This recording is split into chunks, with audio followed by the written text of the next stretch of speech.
Morning. It is great to be here in South Wairarapa. Can I acknowledge the local Mayor, McAnulty? Fantastic to have you here, and also Kieran McAnulty, my ministerial colleague. We're here today to talk about water infrastructure. We know that we've got some big challenges ahead as a country when it comes to our water infrastructure, which in many cases is poor and getting worse. Last year alone, 1 million New Zealanders lived with tap water that didn't meet drinking water standards. An estimated 35,000 New Zealanders each year are getting sick from drinking water that doesn't meet international benchmarks. 25% of our wastewater plants are running on expired consents. In 2020-2021, New Zealand experienced 2,750 dry weather wastewater overflows. It's estimated that around $120 to $180 billion is needed to bring our water infrastructure up to scratch over the next 30 years. The cost on that for households could be substantial. Rates rises could be between $4,000 and $9,000 per annum over that period of time if we don't do something to change the way we deliver water infrastructure so that we're delivering it in the most efficient and effective way possible. This is a major cost of living issue that is going to face New Zealanders in the coming decades. We can't simply kick the can down the road and avoid making the tough decisions. But we have also listened to feedback that we've received on the water reform proposals that we've had out to date. We've heard the feedback that the solution that we had put forward was too centralised and didn't have enough provision for local voice. When I became Prime Minister and appointed Kieran McAnulty as Minister for Local Government, I asked him to go back and reconsult with local communities to see if we could find a way forward that deals with the very pressing issues of our water infrastructure deficit, but delivers something that local communities can get behind. We've taken a lot of that feedback on board. The government will be establishing 10 regionally led local water entities.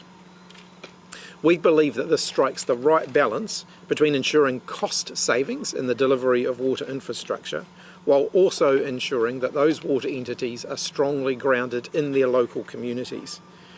Every council will be represented around the table in guiding those local water entities.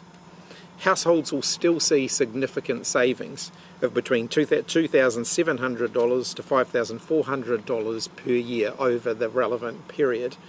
Without this water reform, those households would be facing significantly higher rates increases.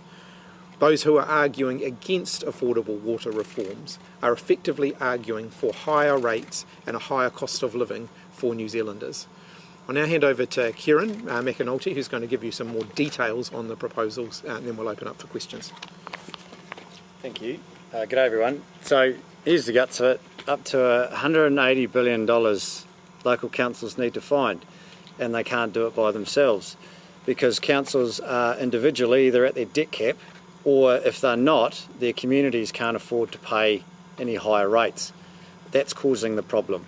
So individually, they're stuck.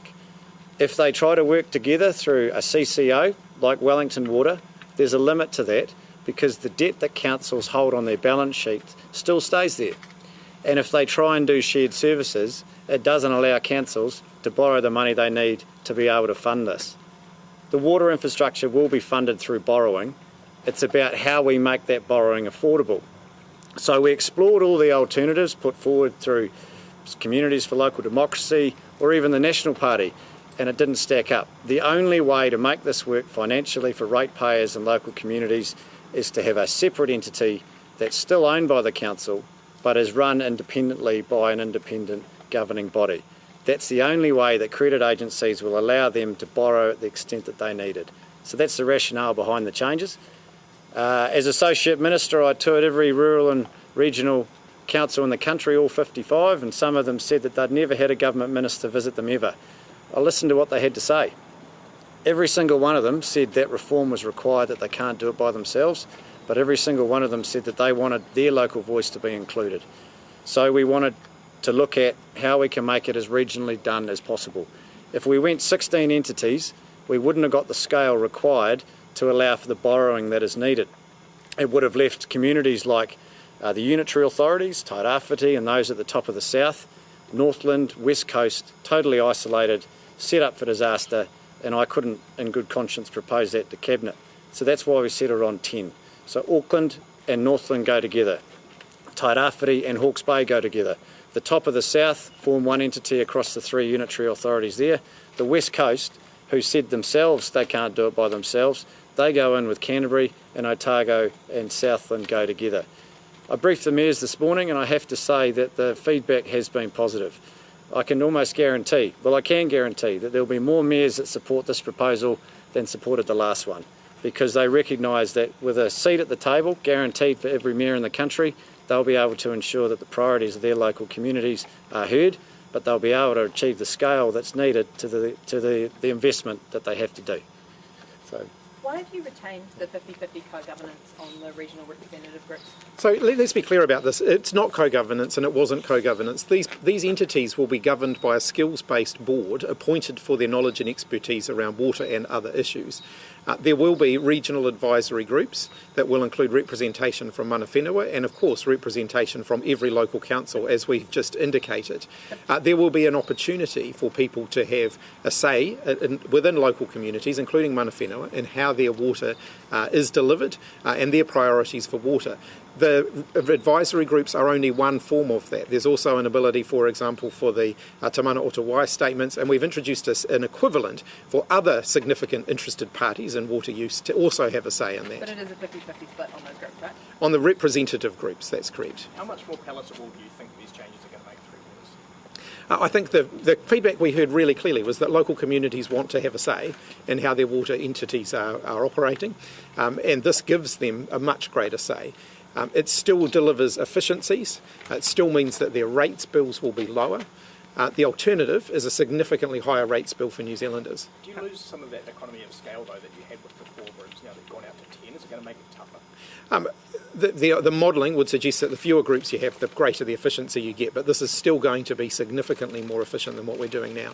What is the difference in that cost saving? We can show you the detailed breakdown because it varies by region. How many councils said that they didn't want the 50-50 split in terms of the regional representative group? Minister McAnulty did the consultation with each of the councils, so I'll get him to comment on the feedback we received on that. When I did that tour around the country, one councillor out of 55 councils raised co-governance. That was in New Plymouth. And when I pointed out to that councillor that this was the 41st council that I'd visited and it was the first time that had been raised, they were quite surprised, and it wasn't raised since. The fact of the matter is that local councils work closely with mana whenua. They have similar arrangements anyway. I had a brief Zoom meeting to give mayors a heads up this morning. There were a lot of questions. Co-governance didn't come up once.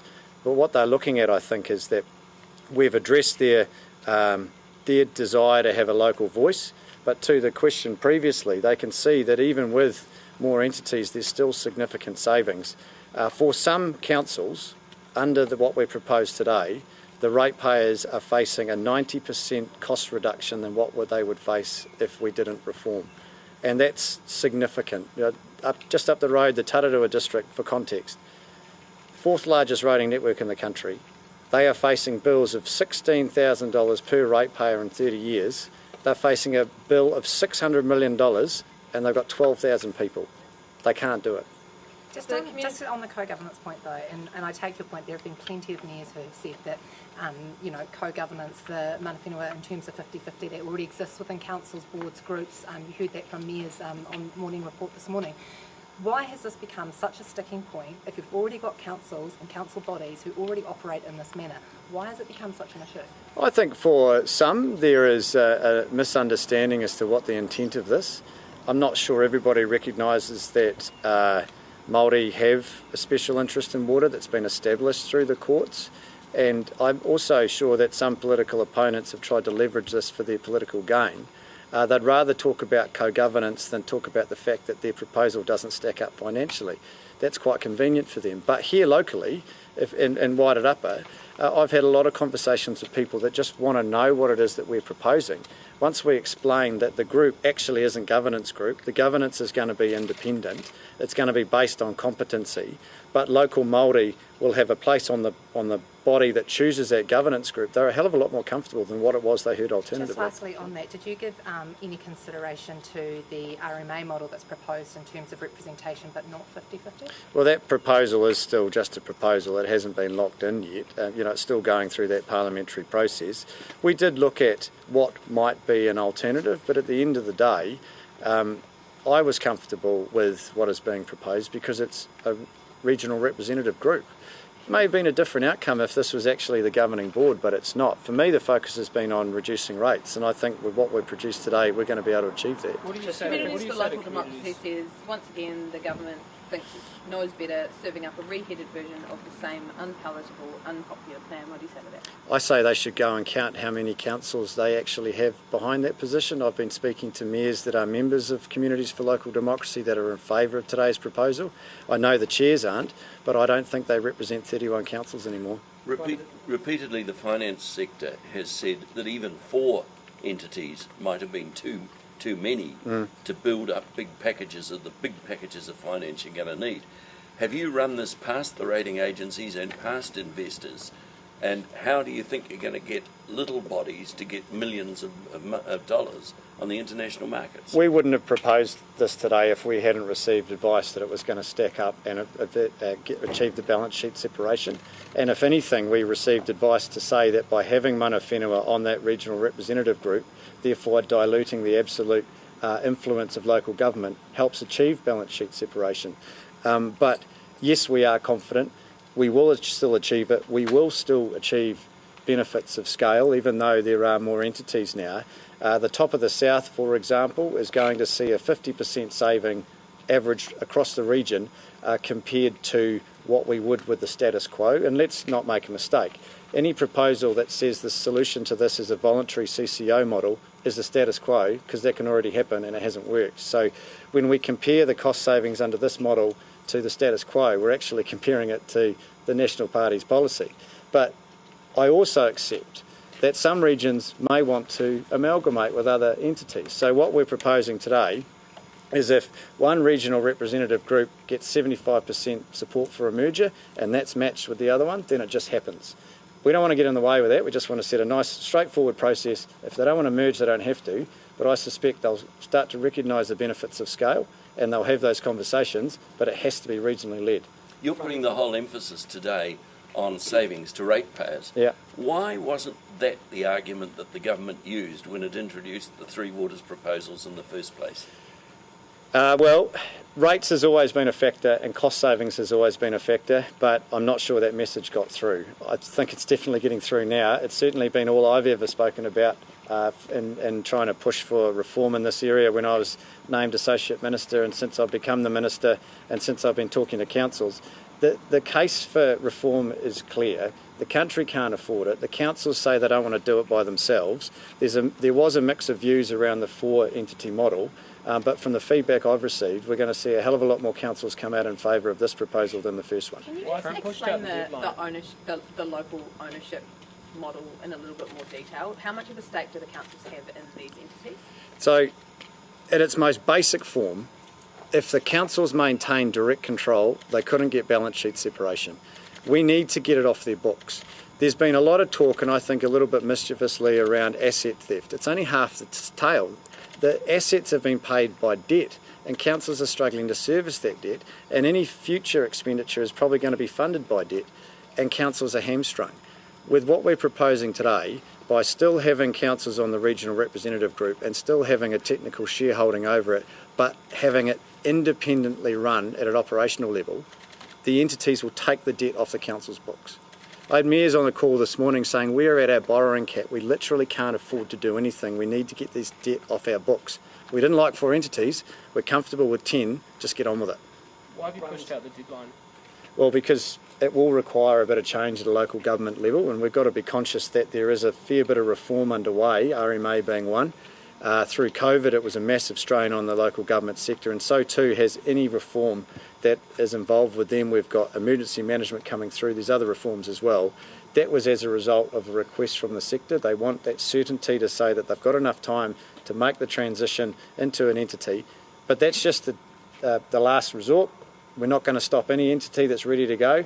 As long as they've done the work and the councils within that entity boundary are ready, they can get on with it. And when an entity comes online and they take control of the assets, do you expect the corresponding councils to drop rates as per the amount of water services that are no longer being provided by those councils? Well, it's a very dangerous path for a local government minister to be dictating rate policies for councils, but that is the rationale. Ultimately, they won't need to service water servicing anymore, but they will have other priorities in their areas, and it's up to councils to determine their rates.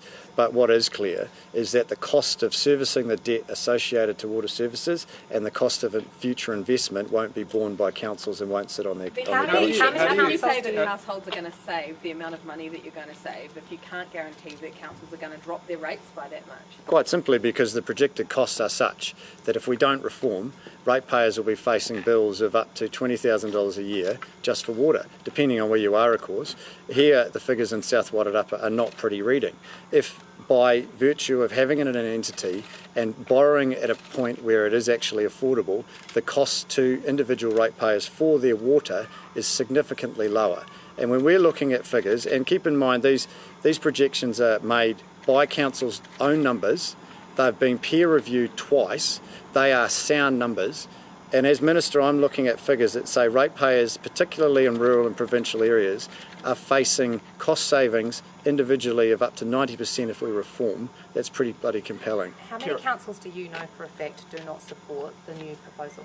Well, I suspect that the Mayor of Waimakariri and the Mayor of Manawatu are still pushing this voluntary CCO model, which is the same proposal for the National Party, but I reckon there's a chance that the rest will see the benefits of this. The fact is that proposal doesn't stack up financially. You can't have direct local control and take the debt off the council's books. So just 2 outliers is where you think it's at? 2 that I know of. There's probably more. I didn't come into this expecting to get the entirety of the local government sector on board, but I was confident that if this is where we landed, we get the majority, and I reckon we got it. What will happen How do you convince? Here in Greytown, we've been told that the water is safe to drink, but it's not compliant to the new standards, which has just been increased. So, how much of this $180 billion is like nice to have? It's not nice to have when we're talking about the safety of water, and you've got to remember too that the local government sector have actually celebrated the fact that there's a regulator. Many of them have said that should have been in place 20 years ago and it would have made it a lot easier. So we make no apologies for having a standard for safe drinking water, and you know, when you look at a region like this, a lot of its economy is based on tourism. We've had boil water notices in Martinborough and Featherston and in Greytown. That impacts on the local economy, and keeping it up to a certain standard is certainly what we need to be doing. How do you convince people that it isn't just Three Waters dressed up? How do you actually convince them that that's the case? Well, look, if my suspicion is right, and we've now brought on the support of a number of councils that weren't there previously, I wouldn't have achieved that if it was just a cosmetic change. What's going to happen to the 4 existing CEOs? Well, one of them is potentially able to stay because the northern entity is exactly the same as was originally proposed. We seriously did look at the prospect of having a standalone Northland entity. I worked with the councils on that, asked them to give me their views and give me their numbers. We looked at it, and basically if they go by themselves, then ratepayers averaged across the board will be facing bills in the thousands. If they go with Auckland, then it's significantly less, and I couldn't do that. But that's a discussion that we're going to have with those CEOs. But just to your point earlier there, is ultimately we've gone from a situation where there were 4 entities, not every council had a seat at the table, they were concerned that their needs were going to be overlooked. We've now got an entity that's roughly based on regional boundaries. Every mayor is guaranteed a seat at the table, and like I say, if as a result of that a majority of the local government sector comes forward, it shows that there's a fundamental change. Are you worried that water reform will be an Achilles heel come the election? No, I think we've nailed it. Honestly, there's a balance to strike here. You can't do what Communities for Local Democracy and the National Party are calling for. It just doesn't work. And if they think it works, they should front up with their numbers. And there's a reason they haven't, because it doesn't stack up. And you can't have just for entities because we didn't have the broad support of the local government sector. I think this is a good balance. Do you think the scale and the entities that you've landed on are going to look after the little guys? Because certainly the criticism from a lot of mayors, including Neil Holden just this morning, was that you look at something like Waka Kotahi and all this money gets pumped in, but it goes to the big city centres and the regions don't get anything out of it. So is this going to work in that sense? I think it will. I mean, Neil, I've engaged really closely with Neil on this. He was the one that said to me really early on when I met with him that he understands the need for balance sheet separation, he understands why there has to be entities, but he wanted a Taranaki entity and he's got that now. The scale is there. It's not as good as what it would have been under 4, but now they've got direct local input, and that's the trade-off. That's the trade-off we've been trying to apply the whole way through. We could have gone one entity and had massive savings, but recognised that wasn't going to work. They landed on 4. We realised that wasn't going to work. Now we've landed on 10. I think it's going to work. And what about in the north? I mean, what is the concern levels there in terms of being locked in with Auckland? Well, everyone wants to be locked in with Auckland, let's be honest, because they've got the scale.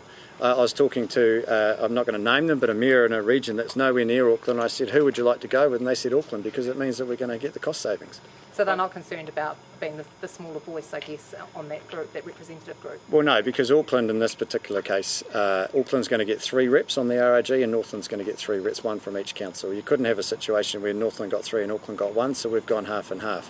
But what that'll mean is that they are able to, through the regional representation group, is able to set the priorities, and a priority for them will we want service provision in each territorial authority in the entity. I guarantee that'll be a priority, particularly the rural and provincial ones. Before they didn't have a seat, now they've got one and they'll be able to say that. So if you take the Wellington regional one now, Wairarapa will have 3 people on that. They'll be able to say for both levels of service provision, for emergency services purposes, etc., we want to guarantee that the people that are going to be working on water services are present on this side of the hill as well as that side of the hill, and they can get it now. How much total did you spend on Three Waters branding and promotion? Branding and promotion, I don't know, but the total departmental expenditure was 94 million from memory, 57 of which was consultants. Yeah, but you're ripping up that branding, right? So what did it cost us? I don't know. What does the government mean when it refers to mana whenua in the context of this reform? Because, iwi doesn't necessarily have has a diverse voice. There are many hapu within an iwi. One of the criticisms before has been that you lose some of that local voice for Māori. So what does mana whenua actually mean now? Well, if anything, it's a lot easier for local Māori to have a say on these bodies because they're no longer competing with iwi from the other side of the country, if you like. So if you looked at Entity C, which was as far north as Ruatoria and all the way down to Blenheim, there's a lot of hapu in that area that they're literally trying to get into a small number of seats. Well, that's not the case now. We're dealing on the whole with boundaries that are roughly the same as existing regional council boundaries, with councils they already have relationships with, and councils already have relationships with those other councils. I think this makes a lot more sense, and in terms of Māori input, it's going to make it a lot easier to decide who sits at that table. But I mean, even in Bay of Plenty, you've got Te Arawa that's got multiple hapu, they don't all agree with each other. Yep. How is the government ensuring that all of those Māori voices are actually heard? We're not going to pick and choose who goes on that. That's up to each region to decide what's best for them. If this is going to fix up all your issues with dissent amongst local government around this, why didn't you do this in the first place? Well, I can't speak to that. I wasn't in the executive then, but... All right, Ben. Can I ask, and I do this, I'm an Australian, so cultural sensitivity is not my strong point here, but with the co-governance stuff, I mean, you're not making any changes to representation on boards. You have changed the salesperson from Ms. Mahuta to Mr. McAnulty. How much is that the issue here when it comes to gaining the support of a more widespread group of New Zealanders? And what have you learned through this process about what New Zealanders find palatable in terms of ceding power to Māori? So let's be clear about co-governance. Co-governance, as it's traditionally understood, was taken off the table in the Three Waters reform process some time ago. There was an early discussion around whether a full co-governance model should be adopted here, and ultimately the government decided not to do that. We have something different. So we have regional representatives groups, which provide a partnership opportunity, but the governance model for these entities is a professional governance model, as we have for many other public service entities. They will they will have to, take advice from the representative groups, but ultimately the board will be responsible for governing the water entities. I have already acknowledged, I think, that this was an area where we could have communicated much better around what we were doing. When we actually made that shift away from talking about co-governance to talking about the representative group model, we probably didn't explain that fully enough so that people understood what we were doing there. I think we've now changed tack. We've got more representative groups. We have a much stronger voice for local government, and I'm confident that these are proposals that stack up, that we can get New Zealanders' support behind them, because ultimately, at the end of the day, if we don't do this, they are the ones who are going to end up paying the extra rates. What do you mean by much stronger voice for local government? Well, there'll be more representatives groups, so every local council will now be represented. Can you go to the same question as before? I mean, why didn't you just do this in the first place? We went through a range of different, options in the beginning, including, as Minister McAnulty canvassed, there was a significant conversation about whether we should simply have a national water infrastructure for New Zealand, and we decided on the 4 options as the right balance at that time. We haven't been able to get sufficient support for that. I think we can get support for the 10 options. Now, it's not going to be unanimous support. Eyes wide open. We never expected that we would get unanimous support, but I'm confident that we can get enough support to make the 10-entity model work and therefore deliver the sorts of savings on their rates that New Zealanders deserve and that they otherwise wouldn't get. So New Zealanders are facing significant increases on their rates. This will significantly reduce that. Are you going to actually talk about this properly? Because you guys just stopped talking about 3 waters. What do you mean? You just stopped talking about it because it was too controversial. No one wanted to talk about it. Are you actually going to sell this policy to people? We weren't talking about it publicly while we were going through a process of listening and actually engaging with local councils so that we could come up with a model that local councils could get behind that actually spoke to some of the concerns that they were raising. Now that we, of course, have done that, yes, I'm happy to answer questions on it. I'm happy to talk about it, and as the Minister will continue to do as well. Does putting Māori on an advisory board really comply with that Article 2 of the treaty, which gives Māori tino rangatiratanga over water? Well, it certainly complies with the balance between Article 1 and Article 2. What about the Supreme Court ruling? What was that? What about the court ruling? Does it fulfil your legal obligations today? Well, that's one of the things that we have been working through, and I think it does. Some people are saying that the government's treating the public like they're stupid by renaming these reforms. What do you say in response to that? I don't agree with that. I think what New Zealanders will understand is that they face significant rates increases to pay for water infrastructure without reform. With reform, we can significantly reduce those rates increases. Is it spin, though? Is it spin? No. Kieran, are you just able to talk a little bit about what you've been doing over the last couple of months, and I guess how strong has the feedback been? Like, have you walked into meetings where people have been really, up in your face about it, or have you been surprised by how chill, for want of a better word, people have been about it? No, the whole thing's been incredibly constructive. I mean, look, even the 2 chairs of Communities for Local Democracy, we've got a good working relationship. We fundamentally disagree on what the solution is, but we've worked well together, we've been respectful, and I've listened to them and they've listened to me, and actually in some areas we've come together. But in all my engagement since the Prime Minister asked me to take a look at this, has been incredibly fruitful. Sat down with representatives from nzherald and LGNZ, have spoken to other mayors that I didn't get a chance to speak to when I did the tour. I felt at the end of it that I had a real good understanding of what the priorities were for local government. And I was always optimistic that we could find something, because when you've got every mayor in the country saying they can't do it by themselves, the rationale for reform is pretty compelling. It's about how you then connect and not the dots for the other priorities. With the exception of the 2 councils you've already said that you doubt are on board, were there any deal breakers put on the table during that process that you haven't met? Look, there's never going to be a perfect solution when you're talking about... No, look, it's been an incredibly complex process, and I believe I've ticked off enough for them to be comfortable and satisfied with it, but I'm not going to stand here and say that this is the absolutely perfect solution for everyone. Just following up from Richard's question before, as part of your consultation recently, did you meet with iwi leaders, and Yep. what was their feedback? Yep. And they were very positive. They understood the need for reform. They wanted to understand what our intentions were around mana whenua representation. They wanted to understand what it would mean for iwi input, particularly in the South Island. But on the whole, they were resolute in the fact that reform had to happen, that it was particularly rural communities that would face the brunt of it if they didn't, and of course many rural communities have a high Māori population. Do they feel like it went far enough as well, as Richard was saying, under the treaty obligation? Well, I met with them this morning to give them a heads up as to what was coming, and the feedback was positive, so I'm pretty confident that they're okay with it. Well, last couple of questions, and then we will wrap up. That damming review that was released yesterday into the Auckland flooding, and what are you going to do about it to make sure that that doesn't happen again? Well, I think it's clear that the government has a role, even though these responses are locally led, and the responsibility does fall on councils, and that the government stands ready to assist when declarations are made and all that sort of stuff. But it'd be pretty arrogant of us to think that there's no lessons in that for us as well. So we're going to go through it. We're confident that we handled it as we could have at the time, as best we could have, but there's always lessons. Doesn't matter how small the response is, there's always ways that we can improve. Were Aucklanders on the ground let down by that response? I'm not going to comment on that because we're in the process of deciding our own review across Auckland flooding and the cyclone, and I don't want to get involved in that when we're still considering how we're going to go about Prime it. Minister, what do you make of President Joe Biden making fun of the All Blacks, and should they play in black and tan World Cup? Sorry, I haven't seen those comments. Yeah. All right.